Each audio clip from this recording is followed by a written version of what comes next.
नमस्कार, मैं राहुल राज। देश की सच्चाई में आप सबका स्वागत है। दिल्ली के जंतर मंतर पर इस समय टैक्सी ड्राइवर की हत्या को लेकर के दिल्ली के तमाम टैक्सी ड्राइवर और उनकी यूनियन यहां पर प्रदर्शन करिए।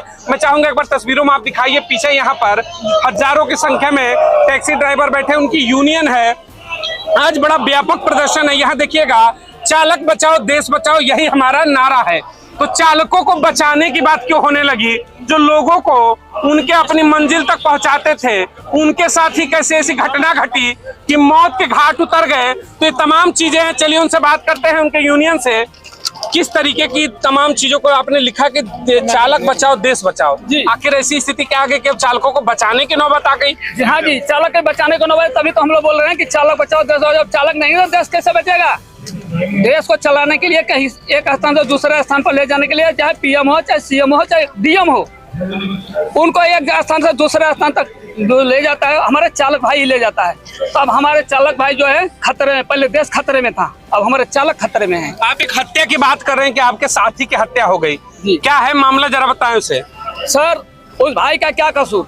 वो भाई अपना बच्चों को पेट पालने के लिए ड्यूटी पर निकला था, ओला उबर कर रहा था और महिपालपुर में था। वहां से उसको बुक किए, महिपालपुर ओला से एयरपोर्ट से बुक किए। बुक करने के बाद वो गया और उसकी जो गाड़ी जो है छीनने लगे, चाबी वो भी सब छीने। इसके बाद तो कोई भी अपना संपत्ति बचाने के लिए लड़ता है, जूझता है, जहां तक उसका शक्ति चलता है उतना हाथ पैर मारता है। लेकिन वो दरिंदे जो क्या थे कि 2-3 थे, और इसके बाद जो है इसको जबरदस्ती जो है छीन लिए और वो करने लगे। वो अपना हाथ डाला अंदर बचाने के लिए गाड़ी को, अपना उसका जो है हाथ भी पकड़ लिया थे कि घसेट दूं, और घसेटते लेकर कुछ दूर चले गए। वो घायल हो गया, सर फट गया। वो गाड़ी ही लेकर भागने लगे? गाड़ी ही सर 1 किलोमीटर घसेटे, गाड़ी ही लेकर भागे हैं। गाड़ी उसका लेकर के गायब। गाड़ी छीनने के लिए तो आए थे वो। अच्छा जी, उनका मेन मकसद गाड़ी छीनना। उसी में सर में चोट लगने से इनकी तमाम वो सर कम से कम 1 किलोमीटर 2 किलोमीटर उनको घसेटे हैं। फिर इसके बाद 1-2 किलोमीटर समझ लीजिए, ये पत्थर है, पत्थर पर गिरने पर क्या होता है। अपराधियों की गिरफ्तारी हुई कि नहीं? जी, अपराधियों की गिरफ्तारी हो गई है। और दूसरा ड्राइवर पहचान क्या, कहाँ से है वो दोनों? मेरठ से है सर। अच्छा, दोनों मेरठ से है। वो गाड़ी छीनने का उनका धंधा है, गाड़ी ड्राइवरों को टारगेट करते हैं। अच्छा, उनका गिरोह पहले से इधर के उन्होंने कबूला ही है? जी, ओला उबर वो बुक करते हैं, ड्राइवर को टारगेट करते हैं और गाड़ी छीन ले जाते हैं। अच्छा, इसमें अगर हम बात करें ओला उबर की, जिसके तहत आप लोग काम करते हैं, उनके द्वारा कोई कंपनसेशन आप लोग को दिया गया, कोई राहत दिया गया, राशि दी गई है? सर वो तो डाटा ही उड़ा देता है, वो तो डाटा ही उड़ा देता है। लाइसेंस भी नहीं है, गाड़ी चलवाने का लाइसेंस नहीं है, इलीगल इतने साल से चल रहे हैं। हम 2016 से मांग उठाते हुए आ रहे हैं, कोई सरकार सुन नहीं रही। जब से आपके साथ कोई घटना होती है तो उसकी रिस्पांसिबिलिटी कोई नहीं है, कोई कुछ भी नहीं है। फिर कमीशन तो आप देते हो ना उसे? 40-45% कमीशन देते हैं सर, और उसकी जिम्मेदारी कोई नहीं है? कोई जिम्मेदारी नहीं है सर। लूट हुई है, नेरगढ़ की चौपट राजा टके सर खा। क्या कह रहे हैं बताइए? ओला उबर अपनी ऐप को बताते हैं, अपने को बताते हैं टेक्निकल कंपनी, वो ड्राइवर को अपना एम्प्लॉय मानने को ही तैयार नहीं है। उनका क्या है, वो एक टेक्निकल बेस पे काम करते हैं कि हाँ जी हमारी ऐप पर काम हो रहा है, आप करो। ये आखिर कमीशन तो आप दे रहे हो ना? कमीशन दे रहे हैं, बट वो रिस्पॉन्सिबिलिटी नहीं लेते। कुछ नहीं। अच्छा, आपने पुलिस से बात की, प्रशासन से, तो उन्होंने क्या कहा? ओला उबर के भी ऊपर कोई कार्रवाई होगी या फिर कोई कंपनसेशन दिलवाया जाएगा? प्रशासन ने कुछ आश्वासन नहीं दिया? अभी तो कुछ नहीं। अभी तो उनको पकड़ लिया है। प्रशासन कहती है कि ये कंपनियां हमारे मतलब एरिया में हमारे अंडर नहीं आती है, अधिकार में नहीं आती है, हमारे अधिकार क्षेत्र में नहीं आती है। कैलाश गहलोत ने भी यही बोला और दूसरी एजेंसियां सब यही बोलते हैं। सरकार के नेता क्या कहते हैं कि उनके अंडर में है? नेता भी कोई नहीं बोलता सर कुछ भी। देखिएगा, एक बड़ा मतलब प्रश्न चिन्ह खड़ा होता है। ओला उबर दिल्ली में चलता है, पूरे देश में चलता है, लेकिन कोई घटना हो जाए तो रिस्पॉन्सिबिलिटी सरकारें कहती है कि हमारे अधीन नहीं है। समझिएगा, 45% ये बोल रहे हैं कि कमीशन, यही है ना? 45% टैक्सी से कमीशन जाता है। आपके देश में, आपके राज्य में कोई ऐप बनाकर कंपनी चलाता है, पैसे कमाता है, लेकिन कुछ घटना होती है तो कहता है कि हमारी जिम्मेदारी नहीं है। और सरकारें क्या कहती हैं कि हम भी नहीं जानते। सोचिएगा, बिना हेलमेट के जाएंगे तो चलाने हो जाती है, लेकिन देश में गाड़ियां दौड़ रही हैं सड़कों पर, लेकिन जिम्मेदारी लेने वाला कोई नहीं है। क्या देश में सिस्टम अब इस तरीके से चलेगा?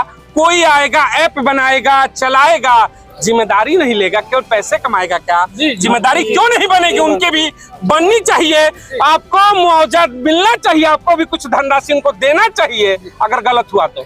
जी देखिए, इसलिए तो हम लोग जंतर मंतर इकट्ठा हुए हैं। जंतर मंतर हम लोग शौक से नहीं आए हैं, मजबूरन आए हैं। उस भाई का घटना हो गया, इसलिए हम लोग इकट्ठा हुए। उस भाई को कुछ मिलना चाहिए। कितने दिन हुए? सर 4-5 दिन हो रहा है, ज्यादा दिन नहीं। 4-5 दिन में अपराधियों की गिरफ्तारी हो गई। जी गिरफ्तारी हो गई, लेकिन हम लोग ये मांग रखते हैं कि उसकी फांसी की सजा होनी चाहिए। आप फास्ट ट्रैक में चाहते हैं कि इस मामले की सुनवाई हो? जी हाँ, फास्ट ट्रैक में हो और उसकी सजा होना चाहिए, यानी गिरफ्तारी होने, यानी फांसी की सजा होना चाहिए आगे, ताकि होना चाहिए एक मैसेज जाए तगड़ा। मैसेज जाए, क्योंकि आइंदा से ड्राइवर के प्रति कोई आंख उठाकर न देखे। अच्छा, आपकी नाराजगी क्या ओला उबर से भी है या सिर्फ अपराधियों से? सबसे ज्यादा नाराजगी ओला उबर, आज तक कोई सुनवाई नहीं करती। हजारों ड्राइवर मर गए। कंपनी ऐसी है कि उसको क्या कहते हैं, अगर ड्राइवर कंप्लेन करेगा उसको कोई सुनवाई नहीं होगी। अगर पैसेंजर जरा सी कंप्लेन कर देगा उसकी आईडी है बंद कर देगी, उसके पैसे काट लिए जाता है, मगर कोई सुनवाई नहीं होती। मतलब पैसेंजर करेगा तो मतलब वो प्रत्यक्ष रूप से आ जाते हैं और आपके टाइम पे प्रत्यक्ष हो जाते हैं, गायब हो जाते हैं। मैं रात को 12 बजे एयरपोर्ट से सवारी लेके नोएडा जाता हूँ, बकायदा उसको छोड़ता हूँ। छोड़ने के बाद पैसे देता है, पैसे देने के बाद जैसे मैं बढ़ता हूँ वो कंप्लेन डालता है, मेरे 892 रुपए कट जाते हैं। मैं कंपनी को कंप्लेन करता हूँ, कंपनी कहती है आपकी गलती, आपने इससे सही व्यवहार नहीं किया। मैं क्या उसके पैर छूं क्या? देखिएगा, अगर कस्टमर जिसमें सवारी जो बैठता है, अगर सवारी कंप्लेन करता है तो टैक्स इनका कट जाता है, पैसे कटते हैं। लेकिन अगर इनकी हत्या हो जाती है तो वही ओला उबर साइलेंट मोड में चला जाता है, एक शब्द नहीं बोलता है। हमें ये नहीं समझ में आता, किसी जीवन के साथ, किसी व्यक्ति के साथ दुर्व्यवहार करना सबसे बड़ा गुनाह है कि उसकी हत्या हो जाना सबसे बड़ा गुनाह है। दो बड़े चीज हैं ओला उबर। पहले भी प्रदर्शन हुए हैं इनकी मनमानी को लेकर, लेकिन सबसे बड़ा सवाल सरकारों से है, दिल्ली के मुख्यमंत्री केजरीवाल से है, केंद्र में बैठी सरकार से है, अलग अलग राज्यों में बैठे मुख्यमंत्रियों से है कि क्या आपकी पकड़ से ऊपर है क्या ओला उबर?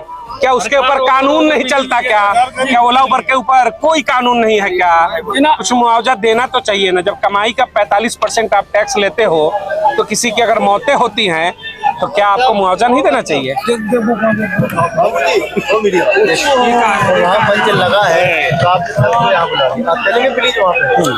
जरा इनको भी भाई साहब को बुला दीजिएगा। ठीक है, जाइए। समस्या देखिए ये भी है कि जब इनकी बातों को लेकर के आप कोई खबर करेंगे तो कुछ लोग निकल कर आ जाते हैं, ये तब से खड़े हैं कोई दिक्कत नहीं है, लेकिन इनके सवाल में 10 लोग को खड़ा कर देंगे। एक बार कैमरा दिखाइए कितने लोग बैठे हैं, जरा दिखा दीजिएगा। यहाँ पीछे भी दिखाइए कहाँ तक बैठे हैं, इधर ये पीछे दिखाइए, पीछे दिखाए, पीछे दिखाए, पीछे दिखाए, अरे पीछे दिखाओ, इधर इधर पीछे दिखाओ, पीछे दिखाओ, एक मिनट दिखाओ। अब एक बात बताइए, इतने लोग बैठे नहीं, लेकिन चंद लोग अगर सवाल उठाने लगेंगे यहाँ पर तो लोग आते हैं कहते हैं कि आप कार्यक्रम खराब कर रहे हैं। समझिएगा, कार्यक्रम नहीं खराब कर रहे हैं। आप लोगों के बीच में भी है कि जो चाहते ही नहीं कि कभी ओला उबर के ऊपर सवाल उठे। सवाल उठना चाहिए। अगर ये बताइए कि जरूरत है हमें, बताइए आप खड़े हो, अगर 4 लोग से सवाल कर दिए तो क्या गुनाह है? क्या गुनाह है? मैं कार्यक्रम खराब कर रहा हूँ, खराब कर रहा हूँ। क्या करो, क्या करो? मीडिया की हमें बहुत जरूरत है। खराब हो रहा है। कार्यक्रम खराब हो। हाँ बोलो, कार्यक्रम सारी भीड़ तुमने यहाँ बुला ली। किसी अच्छा, मैंने भीड़ बुला ली मैंने। नहीं, मीडिया की हमें जरूरत है। जिसने भी किया आपके साथ वो गलत है। सॉरी, मैं क्षमा चाहूंगा आप लोगों से। हमें मीडिया बंधुओं की जरूरत, हमने भीड़ बुलाई है, बता दीजिए ना। नहीं छोड़िए, हमें मीडिया की बहुत जरूरत है। और मीडिया और आम नागरिक जो हमारे भारत देश के आम निवासी जितने भी है ना, उनकी हमें जरूरत है। हमारी मदद करें, क्योंकि भैया एक मिनट, आप लोग मीडिया वालों की हमारी मीडिया जब आवाज उठाएगी, आम नागरिक में हमारा मुद्दा छिड़ेगा, हमारी दुख दर्द आम नागरिक समझेगी, तभी जाके हमारी समस्याएं हटेगी। और ओला उबर जो है ना, ओला उबर अपने कस्टमर्स का समझिएगा, देखिएगा खेल। मैंने कहा ना कि प्राइवेट कंपनियां हैं, इतने चंद गुलाम भरे हैं कि सवाल उठ गया तो दौड़े चले आए कि ओला उबर के ऊपर सवाल क्यों उठ रहा है। उठेगा ओला उबर के सवाल, बिल्कुल सवाल उठाएंगे, क्योंकि ड्राइवर मर रहे हैं, हमारे भाई है, देश के नागरिक है। सवाल उठते ही चंद लोग दौड़े चले आए। नहीं उठना चाहिए सवाल, क्यों नहीं सवाल उठना चाहिए? कार्यक्रम खराब कर रहे हैं हम। बता दे कौन कार्यक्रम खराब कर रहे हैं? जिसने भी बोला है सॉरी, इसके लिए ये होता है। हाँ,